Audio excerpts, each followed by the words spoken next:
The other thing I wanted to say was to lead to something else. We do this, in a sense, by computer, and that's one aspect of how computers work. But they can do a lot of other things for you digitally, and one of the things Sheila does in her most recent book is to produce some wonderful concrete poems, and I thought I'd ask her to say a few words about that as another aspect of this digital process. Thank you, Doug. I got into visual work kind of late, being trained as a flutist or flautist, if you prefer, and then moved consciously into writing, which is really where I am, and got into visual work later, largely inspired by groups such as Spider Tangle, which happens to be another listserv online.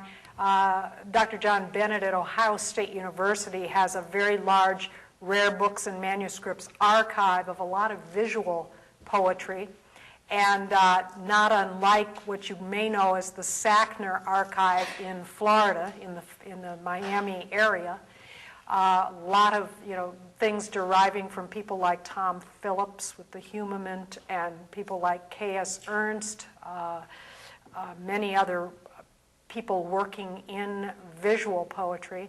Well, I got involved in it. And of course, I sometimes refer to it as word art because the two disciplines of visual art and writing come together. One of the ways they come together is using some digital mechanism. I happen to use Photoshop a good deal and Illustrator, both by Adobe. And what happens is there are two types of venues, well, three. Let's say three types of venues for this work. One is, of course, the printed page. Oh dear, we're getting to four.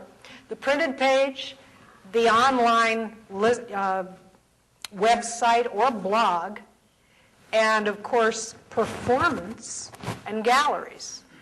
And with that array of at least four ways to share work, it's been a real bounty having the internet. So it's probably since just about late 2002, I decided to put my toe in that water, inspired by friends. It's not unlike being a good tennis player friend in my teens, and if all my friends were good at tennis, I had to be at least half good.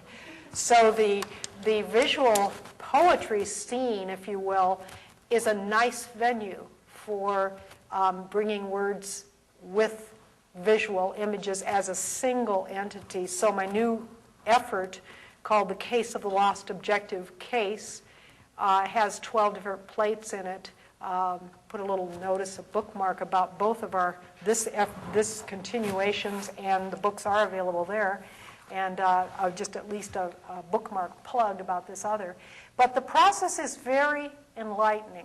It does something words alone do not do. It does something that painting or visual art doesn't do by itself.